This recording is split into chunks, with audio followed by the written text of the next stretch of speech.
Pemirsa, selamat datang di Sarwo Sarwi Pedalangan Indonesia. Malam hari ini saya seperti biasa tentu saja menemani dua orang pembawa acara tetap. Wah, kalau saya tetap ngikutin, kalau ini tetap ngadain. Ada Kidalang Dr. Rohmat Hadiwijoyo. Kidalang, apa kabar? Kabar saya Mas Orhan. Sehat ya? Alhamdulillah. Wah, ini panas gak? Udaranya. Kenapa nggak pasang AC aja? Green energy. Oh, jadi pakai angin dari luar, hemat energi. Wah, energi ini penting ya. Tentu saja, tanpa energi kita tidak akan pernah bisa melakukan apapun juga.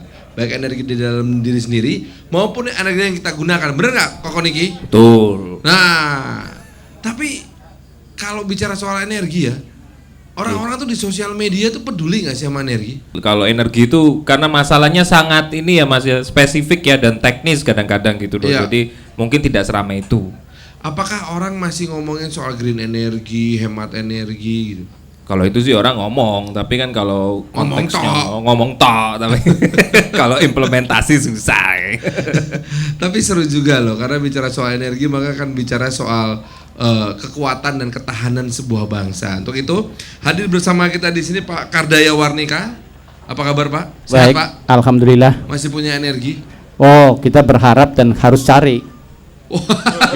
Kalau pengamat energi gitu ya, berharap dan harus cari. Energi itu adalah kebutuhan pokok manusia. Ush, siap. Bukan beras. Bukan hanya beras. Bukan hanya beras. Jadi ada dua, energi dan pangan. Oh ya. Tapi saat ini yang bikin perang energi bukan pangan. Yang bikin perang saudara-saudara, sedap. Nah, ada juga Mas Arief Budimanta. Apa kabar Mas? Alhamdulillah baik Mas. Sehat? Farhan. Sehat. Pak Rohmat? Alhamdulillah sehat Mas. Kotak-kotak bajunya nih. Iya ini. Baju kotak-kotak, mata berbinar-binar. Oke, di sebelahnya juga kotak-kotak berbinar-binar juga. Ada Pak Iman Sugema, pengamat ekonomi dari Institut Pertanian Bogor. Apa kabar Mas? Alhamdulillah baik. Sehat ya Pak? Alhamdulillah selalu sehat. Bagus kalau begitu. Baik, kita akan bicara banyak nanti tentang ekonomi dan energi di Indonesia ini, yang tentu saja kita harapkan itu ada gambaran ceritanya di pewayangan, ada Pak? Dalang tidak pernah kurang lakon kan itu. Jadi pernah Kidalang tulis di Harian Bisnis Indonesia Minggu 22 Juni 2014 lalu. Tentang Bimo Suci menggugat konsesi. Oh, jadi selalu ada ya kalau dalang itu ceritanya. Selalu ada. Jadi kalau di dunia barat sana ada Illuminati, lah jangan-jangan di Indonesia ini para pedalang ini yang mengendalikan Indonesia sebetulnya. Tapi dalang wayang ini Mas, bukan dalang politik. Iya, so sensitif. Baiklah kalau begitu, pemirsa kita saksikan bersama sekarang cuplikan kisah pewayangan bersama dengan Kidalang Dr. Rohmat Hadiwijoyo.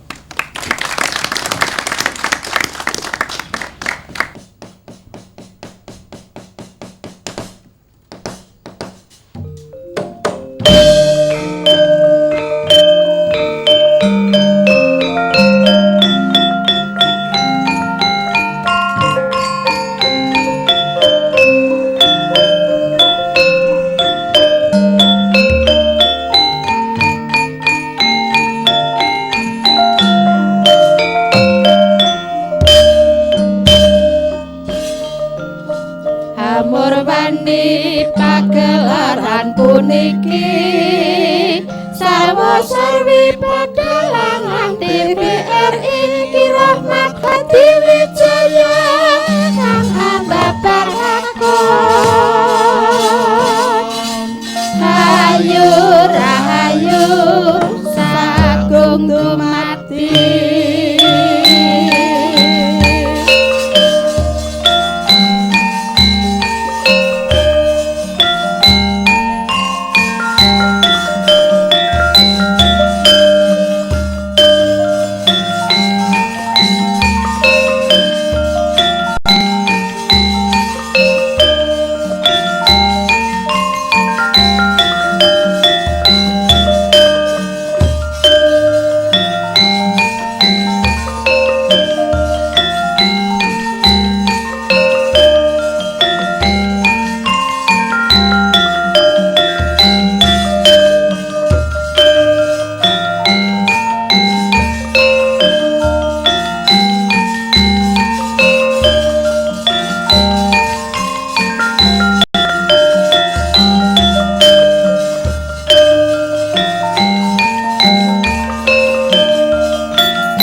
Bapa Durna.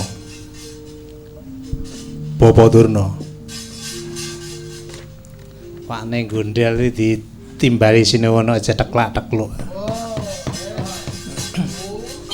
Wong kakean mangan bakso ya ngono. Bapa Pandurna. Nun. Lule wonten panjenengan dawuh Sinuwun. Paman Harya. Kula wonten panjenengan dawuh Sinuwun. Kakang Karna. Kula Yai Prabu. Kula tasih kagol. Kagol ing manah kula menika tan wonten sanes kajawi.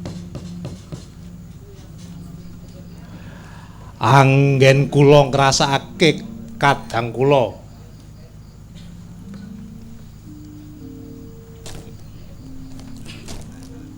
nggih hadi kula Siwer Kudara kang wani mapan ana ngarga Kilasa. Kamangka samestine Siwer Kudara ngerti yen warga Kilasa kuwi kalebu laladan ing Ngastina. Ala apa yen to uluk salam ngajuake izin yen bakal nggunakake arga Kilasa kanggo rumah transisi. Pahane menang keburu nafsu langsung gawe rumah transisi ana ing arga Kilasa. Kula mboten sarujuk lan kula mboten remen. Kula mboten gawuk ati kula. Upama kula saged mboten saged ngenteni nafsu kula, mboten saged nyancang nafsu kula. Pun kula ganyang wingi si Bratasena niku. Dupi ngendel-ndelake yen to wis lulus nggone golek ilmu ana sedasaring samudra nalika semana. Bapa Durna. Kula ngger pripun prayoganipun ngundurake kadang kula si Bima ingkang madeg pandhita Bima Suci wonten arga Kilasa menika. Lule walah kentol gembol monyor-monyor. Sate gulih enak rasane. Wong ayu kok akeh rewele. Andeng-andeng ana mata jecuplak dadi memala. Ngger anak Prabu ngger. Miturut pemanggihipun bapa ingkang dilampahi si murid kula nggih si Bima menika pun sak trep lan sak mestenipun.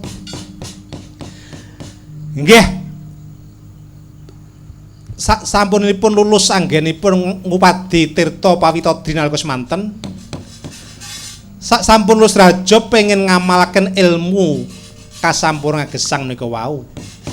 Lan malih ngarga Kilasa menika nadyan klebet wewengkon ing negari Ngastina nanging para Pandhawa nggih wonten hak ngginakaken konsesi arga Kilasa menika wau.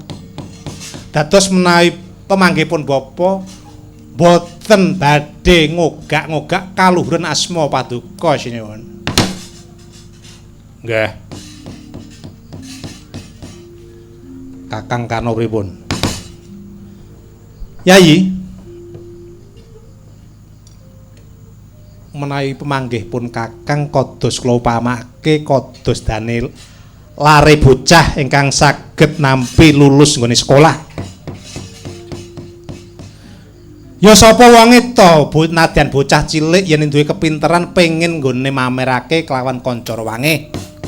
Pengen dipamerke ilmune mau kalawan tangga teparone utamane wong tuane. Mila pemanggihipun Kakang tumrap kadang kula anem Bima mapan wonten ing arga Kilasa menika mboten bakal badhe ngugak-ngugak kayubawan paduka. Dados menawi pamanggihipun Kakang boten dados pamanggih ingkang boten lepat, kedahipun nggih kersanipun mapan rayi kula mapan wonten ngarga Klasa mriku. Lan malih ngginakaken konsesi Arga Klasa kangge rumah transisi menika kangge badhe minteraken para kawula ingkang wonten sekitar lereng gunung ing Arga Klasa menarepipun Kakang menika pakarti ingkang utami. Dados boten usah dipun usir kedah jumeneng wonten Arga Klasa mriku. Duka yayasinipi netra kocak ngondarandir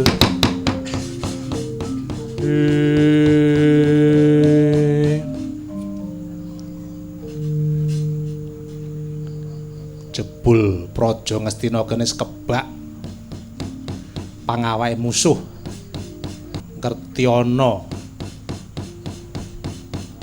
ancaman saka Arga Klasa kabeh turu penak. Yen pancen ora do gelem iso ngundurake jumenenge adeking Bima Suci ana Arga Klasa.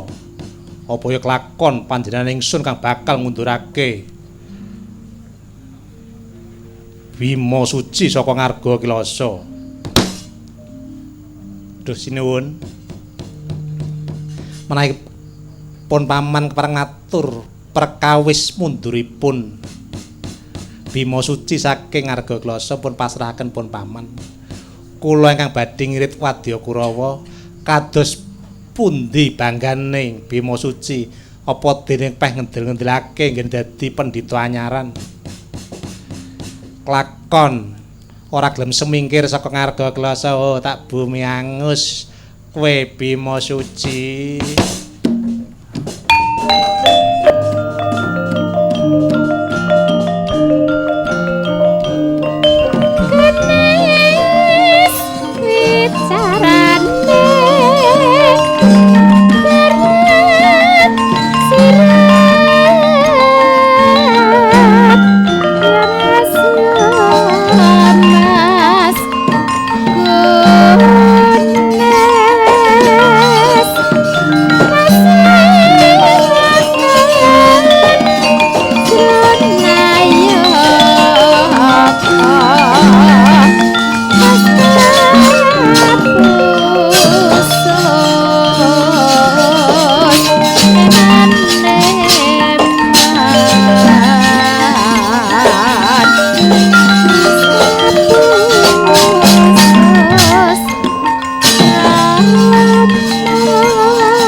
Kami berbeda-beda, tapi satu yang sama.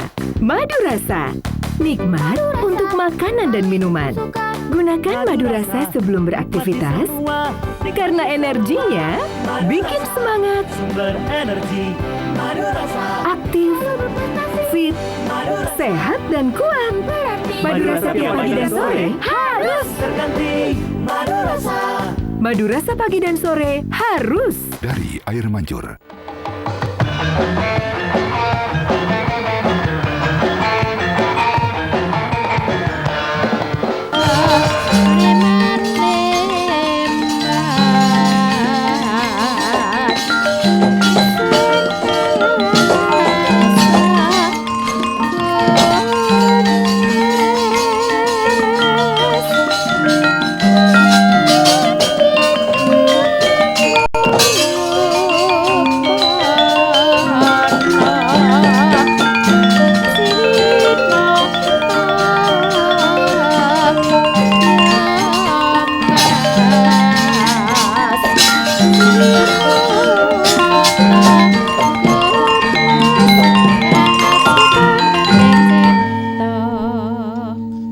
Ning Gundel ning kono kok ora iso ngomong piye ta?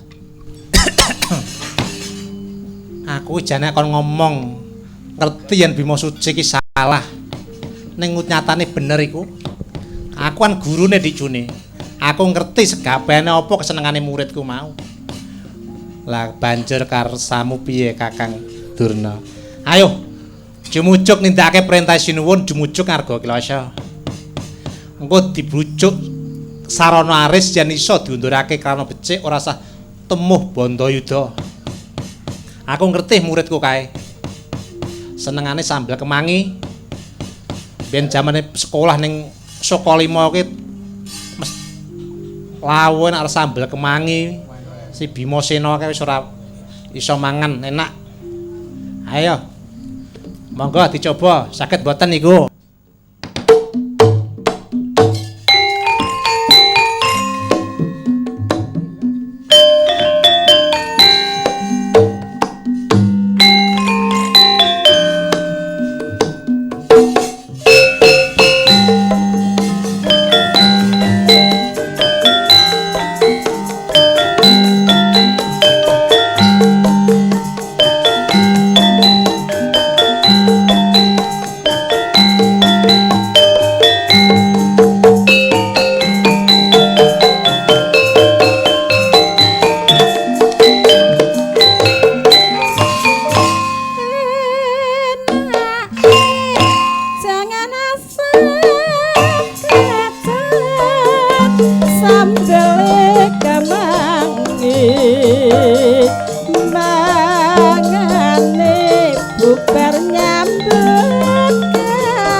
Enggal cumujuk arglosa direnok amri pecik dipunjung kambel kemangi muga-muga ora sah dradah nganti Pancabaya. Ayo dicune, ayo wak ning Gondel.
Brata laruta saking idasa guru kula yen to tan tulsa dosa sansri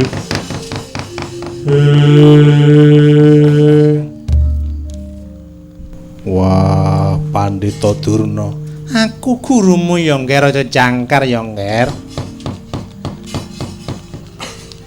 sisih narasa guru kelan murid adeke Bima Suci ana ngarga Kilasa ora ana hubungane kelawan guru kan murid aku pamanmu ya Bratasena ora ana Bratasena ing ngarga Kilasa kang ana Bima Suci tembung munajan semono nang nyangkelit nyangkelak ana ing tenggak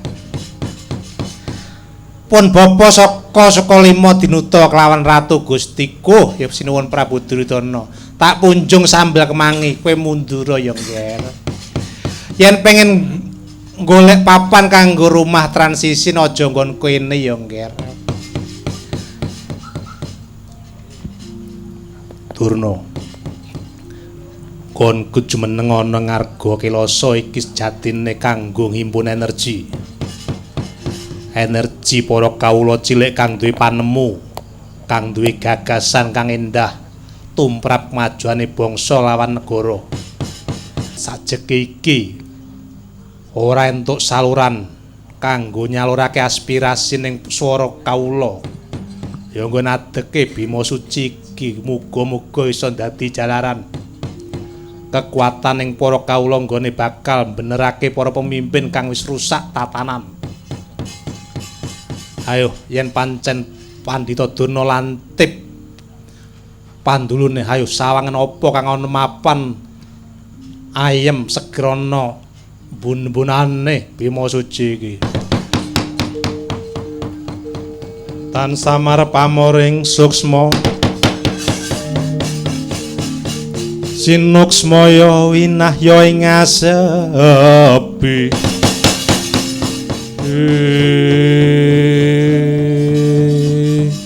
matek aji sastra wergati Pandhita Durna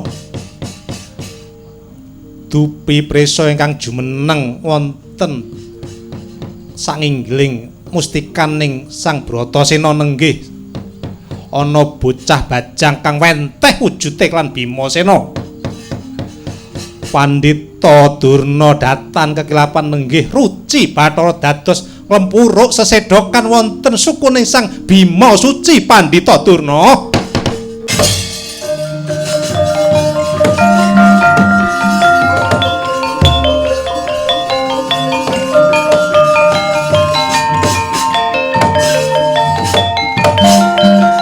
Aduh, Ger.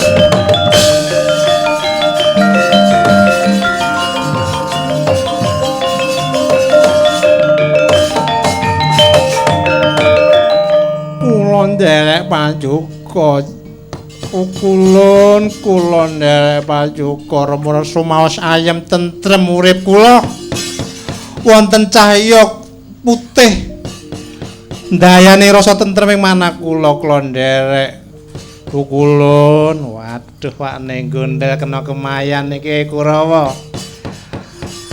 obongen arga Kilasa Pak ning gone tak gotonge iki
iki ayo Bambang Aswastama iki Tak Bumiangus Arga Kloso. Ayo lakon Bumiangus Arga Kloso langkai maetis tiaki. Oh, dadi lancang kowe.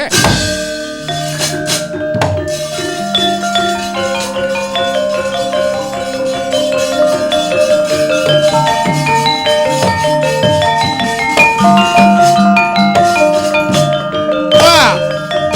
Wes. Wes cendol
Soto Krowo, ayo tarik mundur, bolo wadya balamu.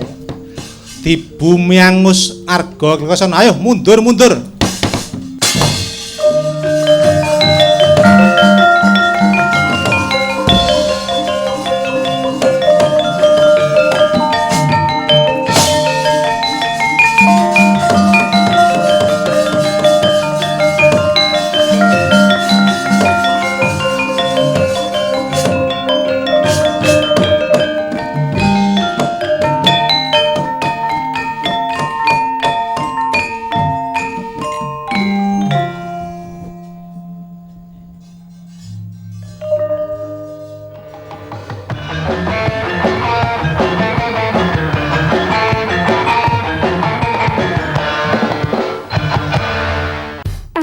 Kami berbeda-beda, tapi satu yang sama.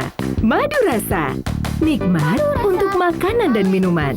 Gunakan madu rasa sebelum beraktivitas karena energinya bikin semangat. Aktif, fit, sehat dan kuat. Madu rasa tiap pagi dan sore harus terganti. Madu rasa. Madu rasa pagi dan sore harus dari Air Mancur.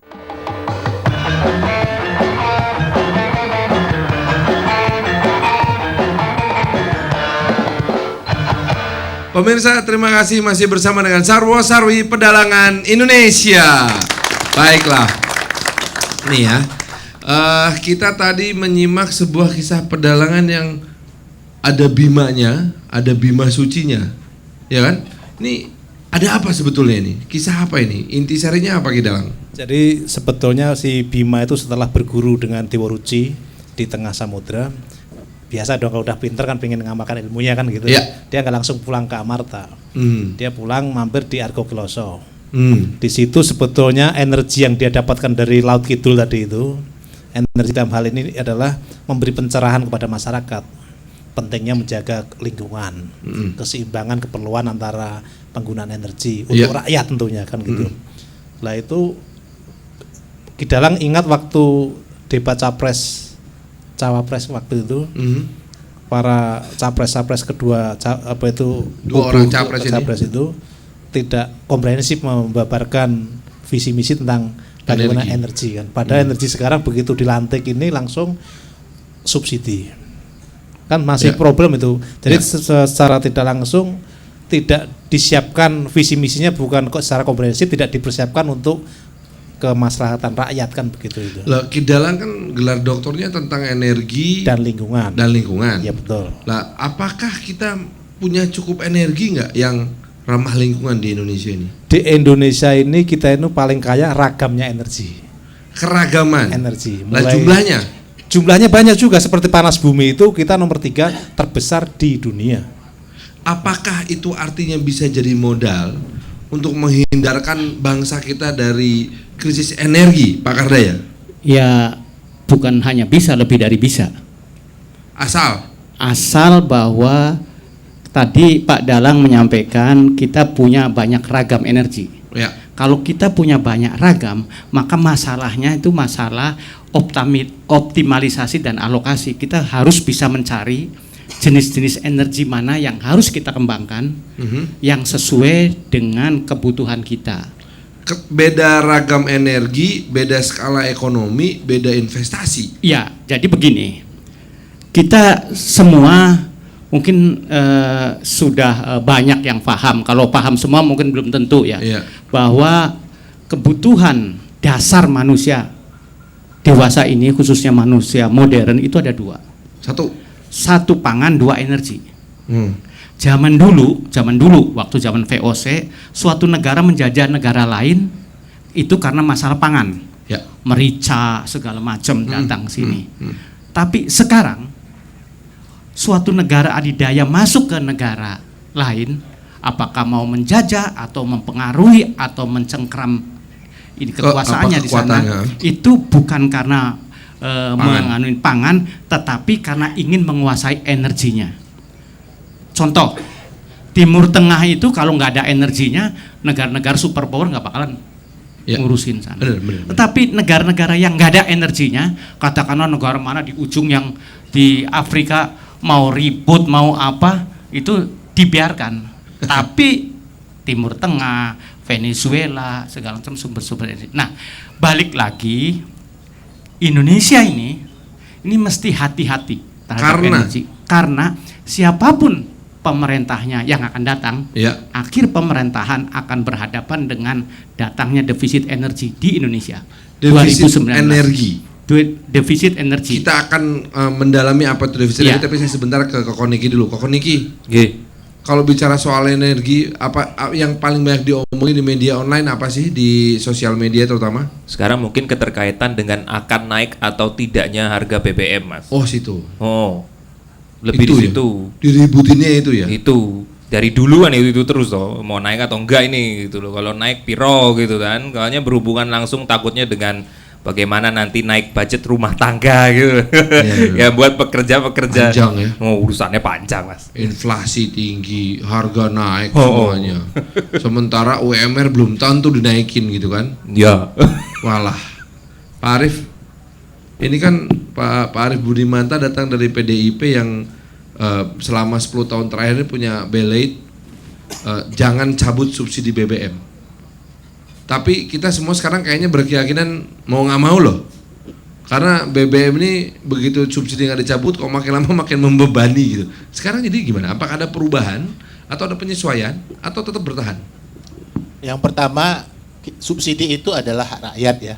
Hak rakyat. Subsidi adalah hak rakyat, termasuk subsidi yang sekarang misalnya diberikan kepada rakyat melalui bahan bakar minyak. Subsidi harga BBM.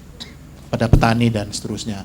Nah, kemudian yang kedua, berbicara mengenai energi tadi, benar apa yang dikatakan oleh Ki Dalang bahwa kita memiliki sumber keanekaragaman energi yang sangat luar biasa ya.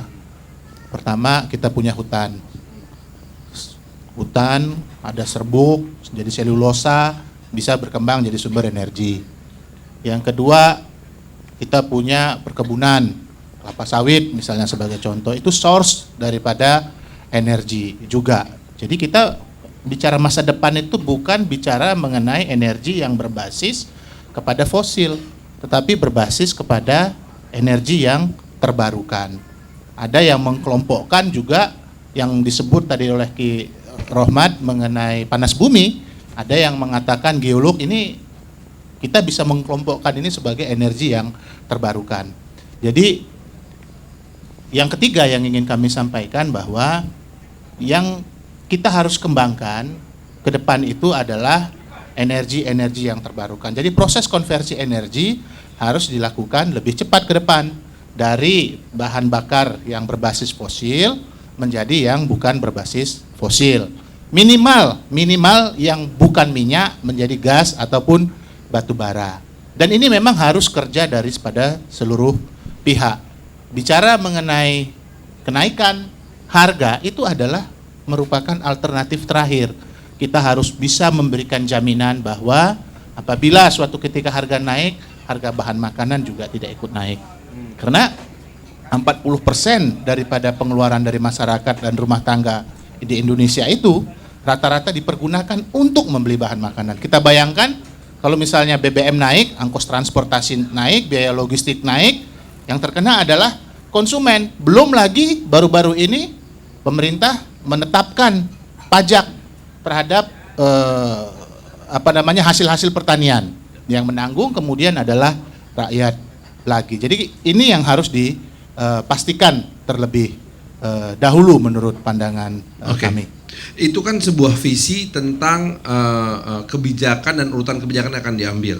Nah, Pak Iman, ini kalau dilihat dari dampak ekonominya ya, ketika BBM naik, maka waduh multiplier efeknya kemana-mana nih, kemana-mana gitu kan. Padahal yang kita harapkan tadinya beban subsidi di APBN itu nggak gede-gede banget lah gitu. Lah, ini kan jadinya ada dua kekuatan yang menarik di dua arah yang berbeda nih. Mana lebih mending?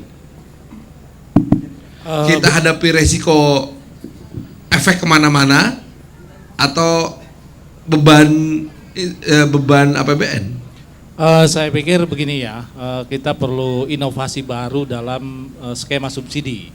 Inovasi baru dan skema Inovasi subsidi. dalam skema subsidi ya. Di mana aspek fairness atau keadilan itu lebih dikemukakan. Contohnya begini ya, kalau kita sekarang kan yang dipatok itu adalah harga. Ya. Misalkan harga premium itu 6.500, solar 5.500. Sehingga ketika harga minyak dunia naik, kemudian dolar juga menguat, pemerintah kan menanggung risiko. Ya kan, menanggung risiko. Nah, alangkah lebih baiknya kalau skema subsidinya yang diubah. Ya.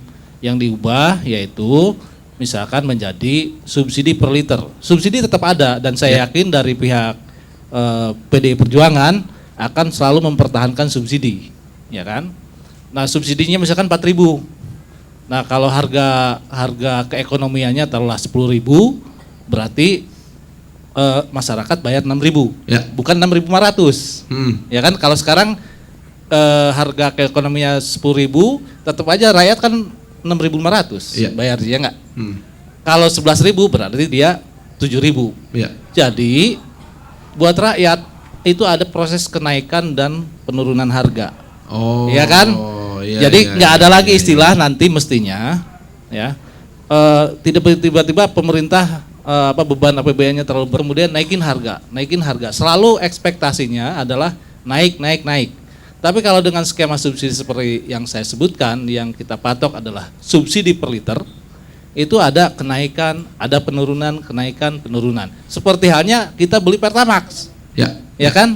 Orang kan nggak protes, mau naik, mau turun nggak protes.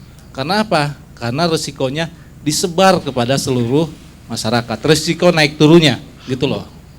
Jadi membiasakan kita untuk sama-sama nanggung risiko. Nanggung risiko, karena begini, kalau risiko itu dikumpulkan, ketika meledak itu menjadi tidak aman buat negara secara keuangan. Ketika risikonya terlalu besar. Kalau risikonya itu kecil, boleh-boleh saja ditanggung semuanya oleh negara. Tapi kan kenaikan harga minyak dunia itu siapa sih yang bisa mengendalikan? Pemerintah kan nggak bisa. Otomatis secara teknis sebetulnya pemerintah tidak punya kemampuan untuk mengendalikan risiko itu.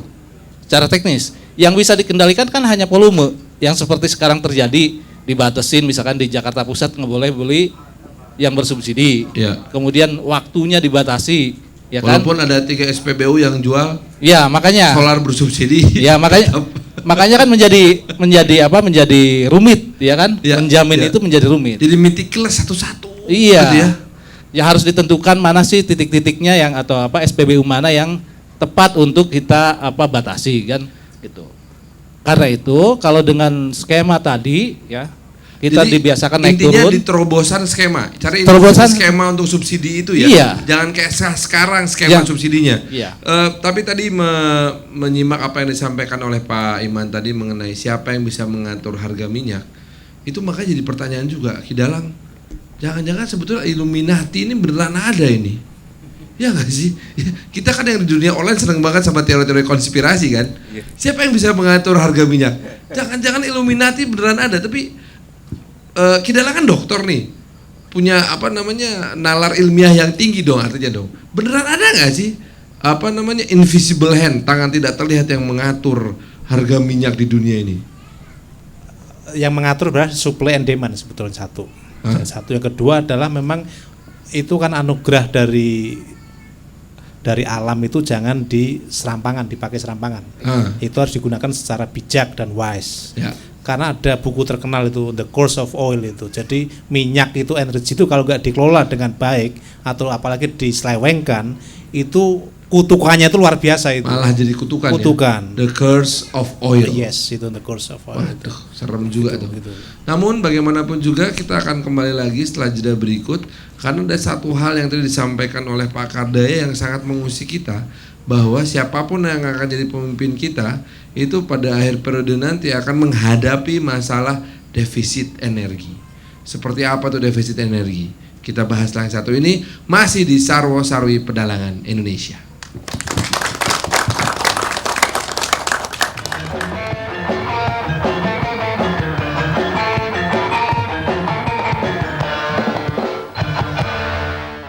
Selamat datang di dunia madu rasa.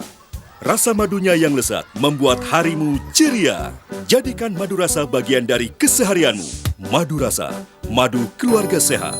Madu rasa dari Air Mancur.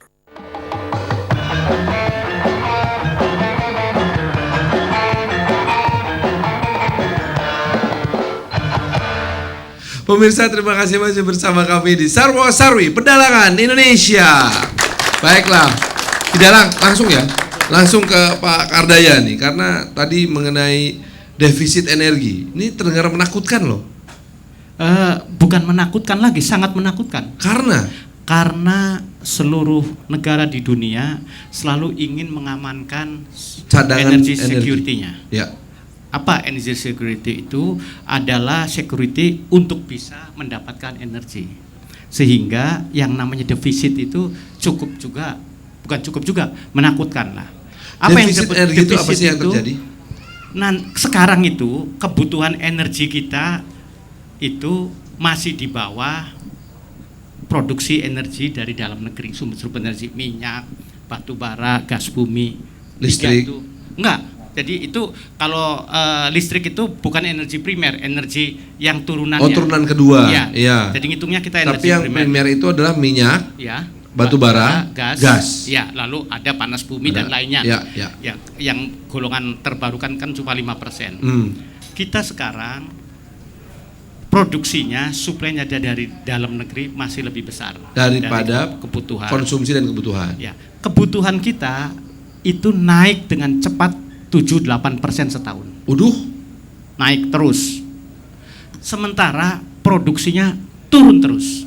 Ada satu produksi turun itu yang paling kelihatan minyak bumi. Ya. Kenapa minyak bumi itu turun? Karena selalu kita naikkan produksi. Padahal namanya produksi minyak bumi itu ada batasan yang disebut MER, Maximum Efficient Rate. Jadi tingkatan produksi maksimum yang bisa ditolerir, kalau di atas itu rusak di bawahnya. Targetnya itu kan sebetulnya saya dengar pernah 1 juta turun ke 900.000 barrel per hari. Lah sekarang katanya nggak sampai 800.000. Iya, nggak sampai. MER-nya Indonesia itu berapa? MER-nya jadi tidak sama, lapangan ini sekian, lapangan Iya. ini sekian, lapangan sini. Secara keseluruhan kita tuh sudah melewati. Logikanya dalam ilmu dasar perminyakan bahwa kalau cadangan turun, itu jangan coba-coba produksi dinaikkan. Kalau produksi dinaikkan itu hanya percepatan pengurasan. Percepatan pengurasan itu bagi orang minyak adalah sesuatu yang harus dicermati dan dihindari. Oke, baik. Itu Kita nanti rusak soalnya. Oke. Nah, sekarang diminta ada program menaikkan. Itu program yang salah. Kalau di Amerika itu bisa ditangkap itu. Bisa ditangkap, ada peraturannya. Good engineering practice itu ditangkap. Nah, kalau mau menaikkan produksi harus meningkatkan cadangan dulu. Kalau baru cadangannya naikin produksi. Iya, kalau cadangannya belum meningkat jangan coba-coba. Ribet ya? Iya, cadangan itu baru bisa meningkat kalau eksplorasinya kegiatannya meningkat. Oke. Eksplorasi yang dilakukan oleh perusahaan besar, perusahaan yang mumpuni, tidak perusahaan yang Blegedes. iya, itu yang harus. Jadi jangan sampai begitu naikkan produksi. Pak Kardaya. Waduh. Siap. Ini Pak bisa Kardaya nangis kan ini. dari para praktisi dan juga akademisi tentang energi. Tapi dalam tataran kebijakan ada tuntutan yang sangat besar loh. Ya enggak? Mas Arief Budimanta mungkin bisa memberikan gambaran pada kita. Bagaimana cara mengejarnya? Karena defisit energi tidak bisa terhindarkan. Iya, Pak. Jadi kalau kita berpikirnya dengan konvensional, memang kita akan ditakutkan oleh keadaan defisit energi yang berbasis fosil tadi gitu. Tetapi kalau kita dalam kerangka berpikirnya energi baru dan terbarukan, resource yang kita miliki, potensial energi yang kita miliki itu sangat luar biasa. Nah, ini yang memang tidak pernah kita kembangkan. Contoh misalnya Brasilia itu kalau dari sisi ketersediaan energi yang berbasis fosil gitu, minyak, batu bara, gas bumi, shale gas gitu ya, mungkin juga hitungannya juga defisit juga gitu dengan penduduk yang banyak. Tetapi mereka bisa mengembangkan alternatif energi. Satu, di sana ada bendungan Itaipu. 5% dari kebutuhan listrik di Brazil datang dari sana. Yang kedua, dikembangkan basis bionabati, bioenergi dari gula. Kita tahu misalnya di Brasilia adalah salah satu produser gula terbesar di dunia. Di perbatasan Brasilia ada negara namanya Paraguay. 90% kebutuhan energinya listriknya datang dari air. Tidak tergantung kepada minyak dan tidak pengaruh terhadap fluktuasi harga minyak. Nah, makanya kemudian Bung Farhan, kita bicara mengenai kedaulatan energi. Kalau kita berbicara kedaulatan energi, maka minyak itu adalah masa lalu. Masa depan kita, keanekaragaman hayati yang kita miliki, sumber daya tropika hayati yang kita miliki. Nah, itu selain memang basis lain lagi, misalnya yang berbasis fosil, ada shale gas, ada panas bumi, batu bara dan seterusnya. Kira-kira seperti itu yang harus kita kembangkan. Dan ini butuh sekali lagi konsistensi kebijakan untuk melawan yang namanya selalu disebut-sebut tuh mengenai Illuminati tadi itu. Mafia. Bahasa sederhananya mafia. Nah, kira-kira seperti itu. Saya suka pidato Anda. Tapi yang namanya pidato bagus itu begitu diterapkan mesti ada hitungan ekonominya dong. Ya. Masuk akal nggak hitungan ekonominya nih? Sekarang ini sangat masuk akal karena di Indonesia memiliki resources yang sangat banyak. Tapi Karena- resources menjadi sesuatu yang nyata itu kan butuh waktu yang lama sekali loh. Oh enggak, justru kalau kita basisnya adalah energi nabati, bioenergi, biofuel, justru waktu untuk investasinya itu relatif singkat. Ya, contohnya, kalau kita nanam tebu berapa bulan sih? Paling setahun. Ya kan, kemudian panen setahun, panen lagi. Itu singkat, ya kan? Tapi kalau kita ngebor minyak, dalam mulai eksplorasi apa segala macam Lebih dari eksploitasi, setahun pasti lama, ya kan? Belum lagi perlu waktu pengembalian yang lama juga. Kemudian dari sisi cost, contohnya, ya, kalau kita mengandalkan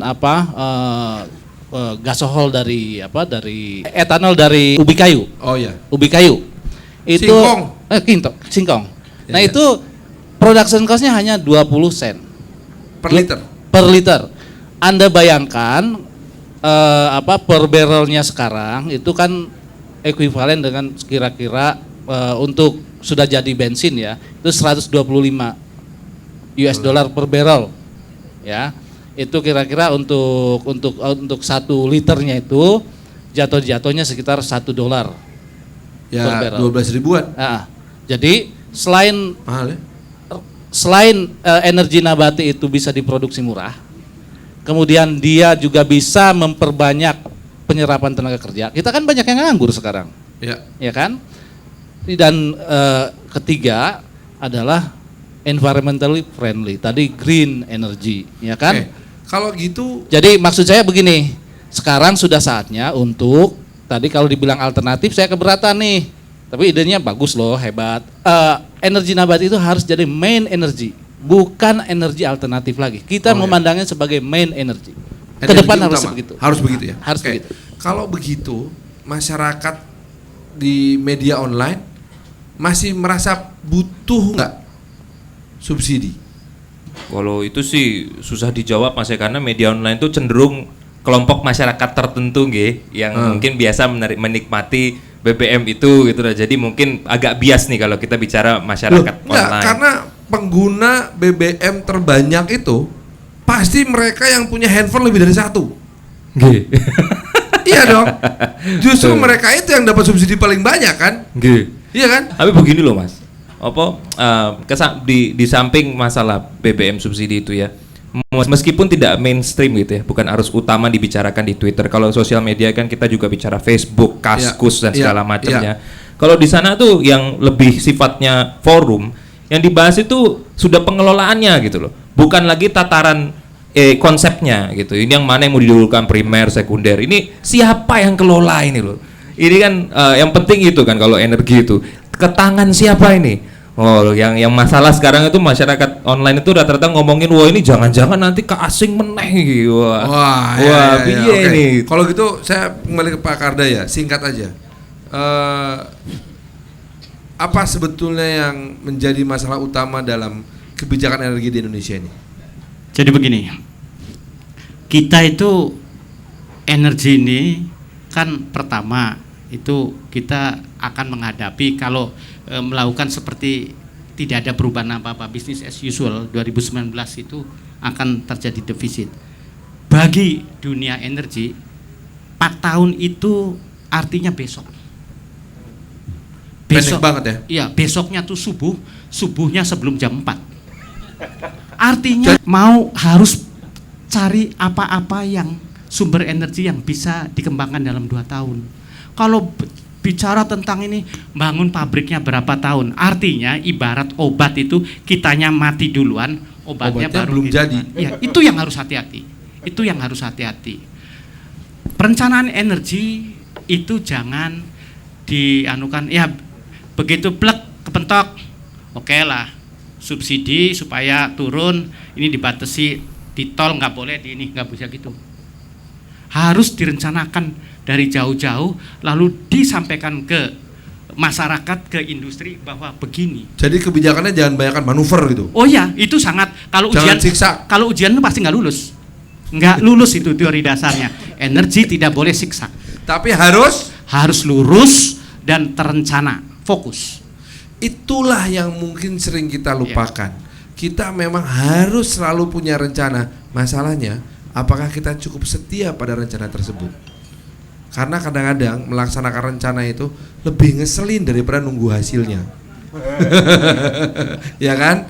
Bapak-bapak, terima kasih sudah hadir semuanya di sini.